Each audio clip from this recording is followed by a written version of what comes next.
அடமானத்தில் இருக்கும் தங்க நகையை மீட்டு மார்க்கெட் விலையில் உடனடியாக விற்க சிறந்த வழி பிரைம் கோல்ட் ஹப். தொடர்புக்கு 9845551787.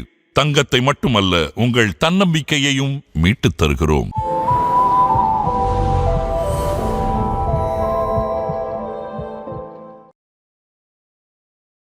ஸோ இந்த ஸ்மோக்கிங்கில் இருக்கிற அந்த நிக்கோட்டின் வந்து can cause lot of ageing. So இப்போ நீங்கள் ஸ்மோக் பண்ணுறவங்கள பார்த்தா ஒரு 20 வயசு ஆள் வந்து டெய்லி ஒரு 20 சிகரெட்ஸ் ஸ்மோக் பண்ணுறாரு அப்படின்னா அவருடைய ஸ்கின்னோடைய ஏஜ் வந்து almost can be up to 70. So நம்ம மனதளவில் ஹாப்பியாக இருந்தோம்னா நம்ம ஸ்கின் வந்து ரொம்ப பிரைட்டாகவும் பொலிவாகவும் யூத்ஃபுல்லாகவும் நீங்கள் சொல்கிற மாதிரி. ஸோ நம்ம மெலானினை வந்து வெறுக்கிறோம், கருப்பாக இருந்தால் நல்லா இல்லை நமக்கு வந்து அப்படின்னு நம்ம வந்து we are hating it. But அப்படி கிடையாது. இன்ஃபேக்ட் இந்த மெலானின் வந்து நமக்கு சூரிய ஒளியில் இருக்கக்கூடிய அந்த யூவி ரேஸ்லேருந்து மிகப்பெரிய பாதுகாப்பை வழங்குது. ஸோ இப்போ நம்ம ரொம்ப ஹாட் என்விரான்மெண்ட்டில் இருக்கிறோம், எப்போவுமே ஹாட் சன்னுக்கு எக்ஸ்போஸ் பண்ணுறோம் அப்படின்னா எக்ஸ்போஸ்ட் ஏரியாஸ் டெஃபினட்டாக பிக்மெண்ட் ஆக தான் செய்யும். ஸோ இந்த கலர் டார்க் ஆகுறது அப்படிங்கிறது வந்து ஒரு டெம்பரரி ஃபினாமினன் தான். இப்போ நீங்கள் திரும்ப வந்து அந்த சன்லைட் இல்லாமல் இருந்தீங்கன்னா ஆட்டோமேட்டிக்காக அந்த மெலானின் ப்ரொடக்ஷன் கம்மி ஆகிடும். இப்போ நீங்கள் ஆன்லைனில் எதை பார்த்தாலும் கேன்சர்னு தான் வரும். ஏன்னா யார் மக்களுக்கு எது பீதியை கிளப்புமோ, எது வந்து அவங்களை ஈஸியாக வந்து அந்த பர்டிகுலர் ஆர்டிக்கிளை வந்து அது சர்ச் பண்ண வைக்குமோ.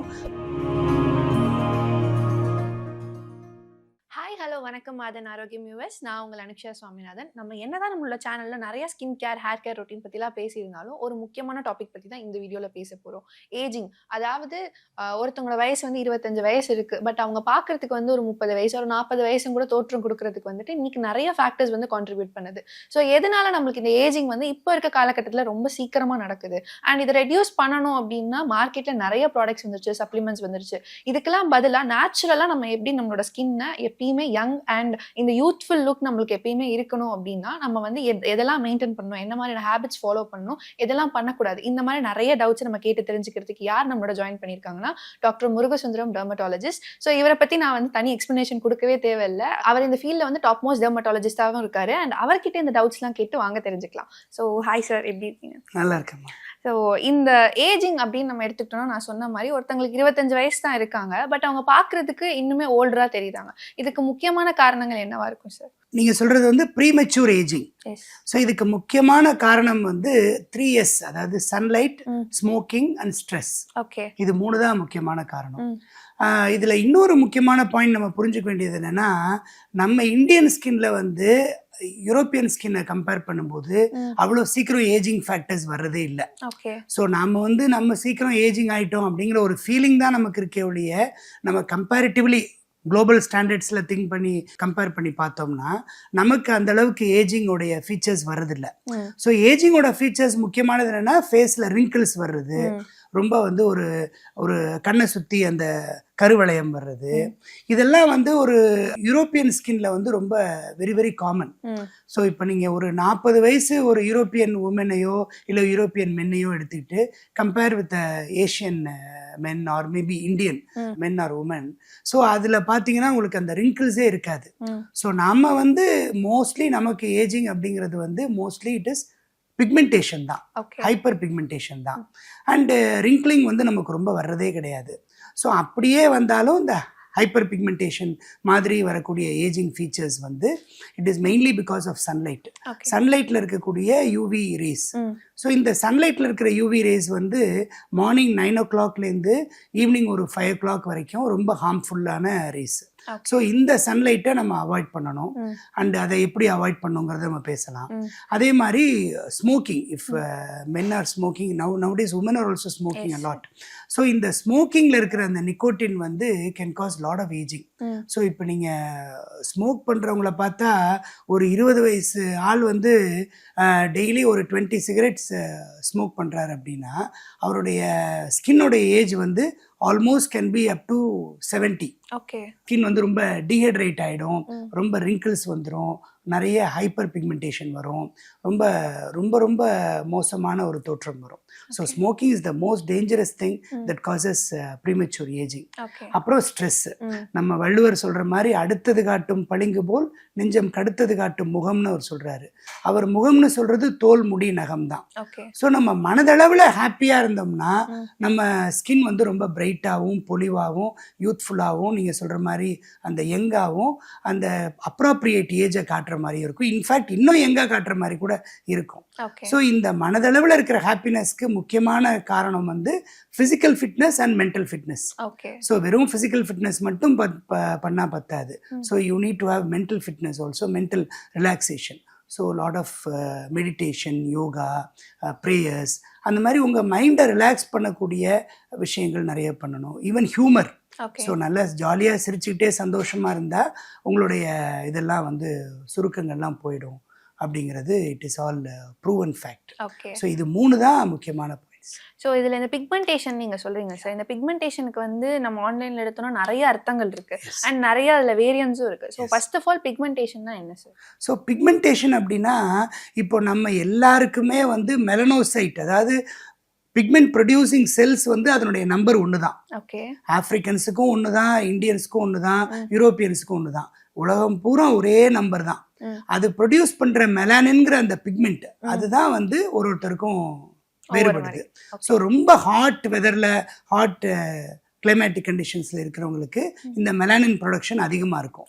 ஸோ ரொம்ப கோல்டு வெதர்ல, அதாவது சூரிய ஒளி ரொம்ப படாத இடத்துல, அது டெம்பரேட் ஜோன்னு சொல்றாங்கல்ல, அங்கே வந்து மெலானின் ப்ரொடக்ஷன் கம்மியாக இருக்கும். ஸோ இந்த மெலானின் ஏன் வந்து ஹாட் வெதர்ல, ட்ராபிக்கல் ஜோனில், ரொம்ப ஹாட் பிளேசஸில் அதிகமாக இருக்குது, சூரிய ஒளி அதிகமாக இருக்கிறதுல மெலானின் ஏன் அதிகமாக இருக்குன்னா it is a protecting factor. So நம்ம மெலானினை வந்து வெறுக்கிறோம், கருப்பாக இருந்தால் நல்லா இல்லை நமக்கு வந்து அப்படின்னு நம்ம வந்து we are hating it. But அப்படி கிடையாது. இன்ஃபேக்ட் இந்த மெலானின் வந்து நமக்கு சூரிய ஒளியில் இருக்கக்கூடிய அந்த யூவி ரேஸ்லேருந்து மிகப்பெரிய பாதுகாப்பை வழங்குது. ஸோ அந்த மெலானின் நமக்கு அதிகமாக இருக்கிறதுனால தான் நமக்கு மெலனோமாங்கிற ஒரு டேஞ்சரஸான ஸ்கின் கேன்சர் வர்றதே இல்லை. ஸோ இந்த பிக்மெண்டேஷன் அப்படிங்கிறது வந்து it all depends on the environment. So இப்போ நம்ம ரொம்ப ஹாட் என்விரான்மெண்ட்டில் இருக்கிறோம், எப்போவுமே ஹாட் சன்னுக்கு எக்ஸ்போஸ் பண்ணுறோம் அப்படின்னா எக்ஸ்போஸ்ட் ஏரியாஸ் டெஃபினட்டாக பிக்மெண்ட் ஆக தான் செய்யும். கலர் டார்க் ஆகும். ஸோ இந்த கலர் டார்க் ஆகுறது அப்படிங்கிறது வந்து ஒரு டெம்பரரி ஃபினாமினன் தான். இப்போ நீங்கள் திரும்ப வந்து அந்த சன்லைட் இல்லாமல் இருந்தீங்கன்னா ஆட்டோமேட்டிக்காக அந்த மெலானின் ப்ரொடக்ஷன் கம்மி ஆகிடும். ஏன்னா அந்த நம்பர் ஆஃப் மெலனோசைட்ஸ் 1 தான், அதுக்கு மேலே அது மெலானினை உற்பத்தி பண்ண முடியாது, ரிவர்ஸ் பண்ண முடியும். ஸோ இதில் நீங்கள் சன்ஸ்கிரீன் போட்டாலும் இந்த பிக்மெண்டேஷன் நடக்கும். ஸோ ஃபிசிக்கலாக நீங்கள் வந்து கவர் பண்ணிக்கிறது தான் தி பெஸ்ட். ஓகே. ஸோ இந்த பிக்மெண்டேஷனுக்கும் டார்க் ஸ்பாட்ஸ்க்கு என்ன சார் பெருசா வித்தியாசம் இருக்கும்? டார்க் ஸ்பாட்ஸ் அப்படின்னா ஃபோக்கலா ஒரு சில இடங்கள்ல மட்டும் வரக்கூடிய டார்க் ஸ்பாட்ஸ். இந்த டார்க் ஸ்பாட்ஸ் அப்படிங்கிறது ஒரு ஜென்ரல் டேர்ம், அது நிறைய இருக்கு. நமக்கு வந்து ஃப்ரெக்கிள்ஸ்னு ஒன்று இருக்கு, இந்த சீக்ஸ்ல மட்டும் வரும், சில சமயம் அந்த upper half of the face ஃபுல்லாவே வரும். இந்த ஃப்ரெக்கிள்ஸ் வந்து ஈரானியன் பீப்புளுக்கு தான் ரொம்ப காமனா வரும்.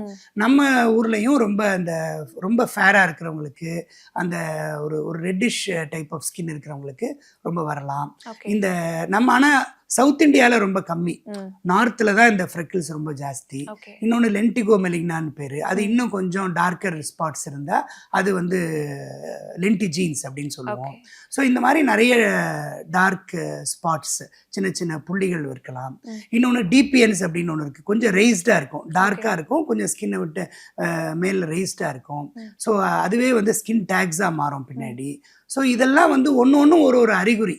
இப்போ இந்த ஃப்ரெக்கிள்ஸ் அப்படிங்கிறது வந்து அவங்களுடைய ரேஸை குறிக்குது. அந்த மாதிரியான ஒரு டைப் ஆஃப் ஸ்கின், அவங்க ரொம்ப ஃபேர் ஸ்கின்னு, அந்த மெடிட்ரேனியன் டைப் ஆஃப் ஸ்கின்ல இருக்காங்க அப்படின்னு அர்த்தம். ஸோ இந்த ஃப்ரெக்கிள்ஸை வந்து நம்ம ரொம்ப டார்க்காக அசிங்கமாக தெரியாத அளவுக்கு நம்ம சன்ஸ்கிரீன் போட்டோ இல்லை வந்து சன்லேருந்து ஃபிசிக்கலாக நம்ம கவர் பண்ணியோ நம்ம வந்து அதை லைட்டன் பண்ணலாம். அதை ஃப்ரெக்கிள்ஸை டோட்டலாக நம்ம ரிமூவ் பண்ண முடியாது, பட் கலர் வந்து கலரை லைட்டன் பண்ணலாம். அதுக்கு ஒரு லேசர் இருக்கு, கியூ ஸ்விட்ச் இண்டியா லேசர்னு, அதில் ரிமூவ் பண்ணலாம். ஸோ ஒரு டார்க் ஸ்பாட்டும் அது என்ன, அதோடைய பேர் என்ன, அது எதனால வருது, அதனுடைய இம்ப்ளிகேஷன்ஸ் என்னன்னு பார்த்து அதுக்கு தகுந்த மாதிரி whether it needs treatment R not அதுக்கேற்ற மாதிரி நம்ம ட்ரீட் பண்ணலாம். ஸோ இந்த டார்க் ஸ்பாட்ஸ் பற்றி பேசும்போது தான் எனக்கு நிறைய அட்வர்டைஸ்மெண்ட்ஸ் மைண்டில் வருது. ஏன்னா இப்போலாம் வந்து ஸ்பாட் கரெக்டர்னு சொல்லிட்டு நிறைய ப்ராடக்ட்ஸ் வந்து கொடுக்குறாங்க. எனக்கு என்ன டவுட் அப்படின்னா, நம்ம தப்பான, அதாவது இது என்ன டார்க் ஸ்பாட், இது எதனால வந்திருக்கு அப்படின்னு தெரியாம நம்ம ட்ரீட் பண்றதுனால இது ஸ்ப்ரெட் ஆகிறதுக்கான சான்சஸ் இருக்குமா? ஆக்சுவலாக ஸ்பாட் கரெக்டர்னா ஒன்று கிடையவே கிடையாது. ஓகே, அப்படிலாம் ஒன்று பண்ணவே, நம்ம எழுதிய அழிக்கிற மாதிரி ஒரு ரப்பர் வச்சு அடிக்க முடியும். You cannot erase all these spots because இதெல்லாம் deeper type of pigmentation. Okay. So இந்த ஒரு ஃப்ரெக்கிள் லென்டிஜின்ஸ் இதெல்லாம் வந்து ஆல்மோஸ்ட் ஸ்கின்ல இருக்கிற அந்த பேசல் லேயர்ல 4 லேயர்ஸ் கீழே இருக்கு. அதை வந்து நீங்க மேலே அப்ளை பண்ற ஒரு க்ரீம் மூலமாலாம் இதை கரெக்ட் பண்ணவே முடியாது. ஓகே. ஸோ அது என்னன்னு பார்த்து you should go to a dermatologist. அது வந்து உங்களுக்கு ரொம்ப டிஸ்டர்பிங்காக இருந்துச்சு அப்படின்னா you should go to a dermatologist, find out what it is and then treat accordingly. Whether it requires ட்ரீட்மெண்ட்டா இல்லையான்னு அந்த டாக்டர் சொல்லணும். ஓகே. ஸோ நீங்க இந்த ஸ்கின் டேக்ஸ் அப்படின்னு சொன்னோன்னே தான் சரி எனக்கு ஞாபகம் வருது. ஸ்கின் டேக்ஸ் அப்படின்னு எடுத்துக்கிட்டாலே வந்து யாருக்காவது ஒருத்தவங்களுக்கு வந்துருச்சுன்னா அவங்க பயப்படுற ஒரு ஃபேக்டரா தான் அது இருக்கு.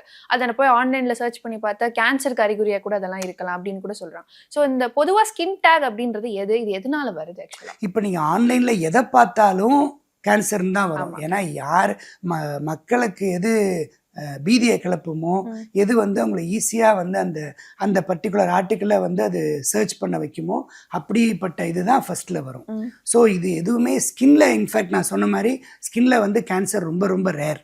ஸோ ஸ்கின் கேன்சர் வந்து இப்போ நான் என்னுடைய 3 decades ஆஃப் எக்ஸ்பீரியன்ஸில் ஒரு 10 ஸ்கின் கேன்சருக்குள்ளே தான் நான் இவ்வளோ சீன் இந்த dreaded cancer called melanoma.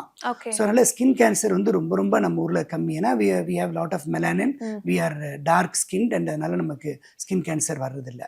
So இந்த ஸ்கின் டேக்குக்கும் ஸ்கின் கேன்சருக்கும் சம்பந்தமே கிடையாது. பட் இந்த ஸ்கின் டேக் வந்து ஒருத்தருக்கு ஒரு 20 ஸ்கின் டேக் மேல இருக்கு அப்படின்னா அவங்க வந்து ப்ரீ டயபெட்டிக், அவங்க டயபெட்டிக்கா ஆகிறதுக்கான சான்சஸ் இருக்கு. ஸோ மோர் தென் ஒரு 50 ஸ்கின் டேக்ஸ் இருக்கு அப்படின்னா அவங்க டெஃபினட்டா டயபெட்டிக்கா இருப்பாங்க அப்படிங்கிறது. ஸோ இது எல்லாமே நம்ம ஸ்கின்ல வரக்கூடிய ஒரு சின்ன சின்ன பிளமிஷுமே, ஒரு சின்ன சின்ன எந்த ஒரு அறிகுறியுமே அது வந்து நம்ம உடம்புக்குள்ள ஏற்படக்கூடிய ஒரு பிரச்சனையை வெளியில காட்டுதுன்னு அர்த்தம். So you should ignore nothing. Everything is of concern. So அதை வந்து you should go to a doctor. அவங்க சொல்லி அவங்க கரெக்டா கண்டுபிடிச்சு டயக்னோஸ் பண்ணி உங்க உள்ள இருக்கிற பிரச்சனையை கண்டுபிடிப்பாங்க. இப்போ எல்லாரும் நினைக்கிறாங்க skin is an organ of beauty நினைக்கிறாங்க. It is an organ of safety. அது நிறைய உள்ள இருக்கிற விஷயங்களை வெளியில காட்டுது ஆரம்பத்திலேயே. ஸோ அது வந்து நமக்கு ரொம்ப ஹெல்ப் பண்ணுது. அதை நம்ம இக்னோர் பண்ணி இந்த மாதிரி கண்டதையும் ஆன்லைன்ல வாங்கி தடவிட்டு அதை வந்து அதனால அந்த பிரச்சனையும் சால்வ் ஆகாது. அதனால மேற்கொண்டு பிரச்சனைகள் தான் அதிகமாகும். ஸோ இந்த ஸ்கின் டேக்ஸ் ரிமூவ் பண்றது அப்படின்றது இஸ் இட் பாசிபிள்? ஆமா, அதுக்கு தனியா எக்யூப்மெண்ட்ஸ் இருக்கு. அதுக்கு வந்து எலக்ட்ரோ சர்ஜரின்னு பேரு. அதுக்கு ஹைஃப்ரிகேட்டர்னு ஒன்று இருக்கு. அது மூலமா ரிமூவ் பண்ணலாம். ஸோ அது வந்து நமக்கு டிஸ்டர்பன்ஸா இருந்தா அதை நம்ம ரிமூவ் பண்ணி